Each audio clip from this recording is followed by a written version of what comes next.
na samun sauƙin cututtuka idan al'umma suna yin ta.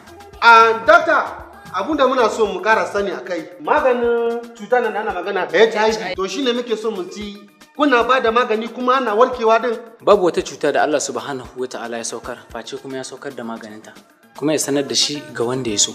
To nasarar mu ta samo asali ta ba mutane wannan maganin su warke su rabu da wannan cutar gabaki ɗaya da izinin Allah.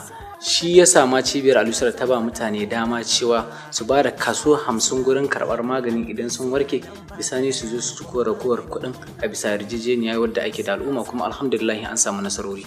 An ce kuna ba da maganin sanyi ingantacce, to dan mutum ya kamu da cutar sanyi ta yaya zai gane ya kamu da wannan cuta ta sanyi?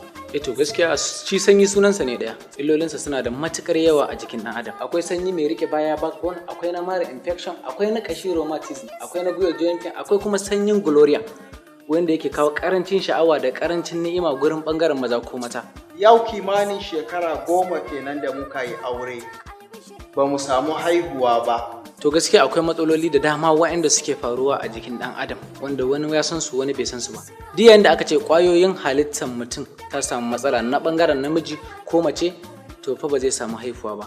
Amma akwai taimakon da muke bayarwa da izinin Allah, Allah yana shiga hidimar, ana samun lafiya. Mu mutane mai duguri wannan muna so kai mana magani na istiminai. Menene istiminai? Istiminai yana da matukar matsaloli a jikin ɗan adam, wanda a wannan lokacin shi yake damun al'umma ma su ma san cewa shine ba.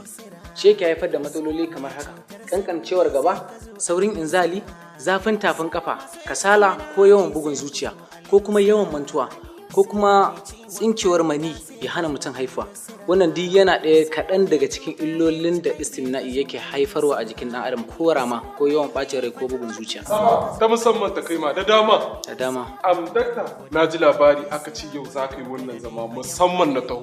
Ya za a yi mu da muke kasashen ƙetare mu rika samun magungunan kai? Za a iya samun magungunan mu a duk inda mutum yake a faɗin duniya, muna tura su cikin aminci da izinin Allah.